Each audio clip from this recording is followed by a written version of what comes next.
మా అనుమతి లేకుండా మా ఇళ్లకు వచ్చి ఎన్నికల పరిధిలో లేని ఇంట్లో పోలీసు పెద్ద ఎత్తున రైడ్ చేయడం, థ్రెటనింగ్ పెట్టడం, కార్యకర్తలను బెదిరిస్తున్నారు, నాయకులను బెదిరిస్తున్నారు, ఇళ్ల మీద దాడులు చేస్తున్నారు, అనుమతులు లేకుండా చేస్తున్నారు.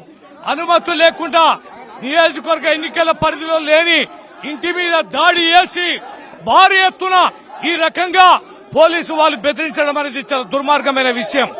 ఇది ప్రజాస్వామ్య వాదులారా, ఇది ఎన్నిక కాదు, ఇది గుండాల రాజ్యం. రేవంత్ రెడ్డి చేస్తున్న కుట్రల కుతంత్రాలు ఏది ఏమైనా ఇది చాలా తీవ్ర పరిణామం. ఇది ఏ రకంగా దారి ఇస్తుందంటే మా ఏజెంట్లు కూడా ఉండొద్దు, మేము ఈ నియోజకవర్గాల్లో పార్టీ కార్యకర్తలు ఉండొద్దు.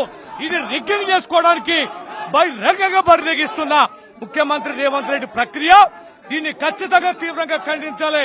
ఎక్కడ ఉన్న రాష్ట్ర వ్యాప్తంగా బీఆర్ఎస్ పార్టీ కార్యకర్తలకి, ప్రజాస్వామ్యవాదులకి అందరికీ విజ్ఞప్తి చేస్తున్నాం.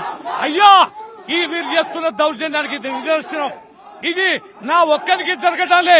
నియోజకవర్గంలో బూత్ కమిటీ కన్వీనర్లు, ఏజెంట్లు, కార్యకర్తలు అందరినీ బెదిరిస్తున్నారు, పోలీసు రాజ్యాన్ని వాడుతున్నారు.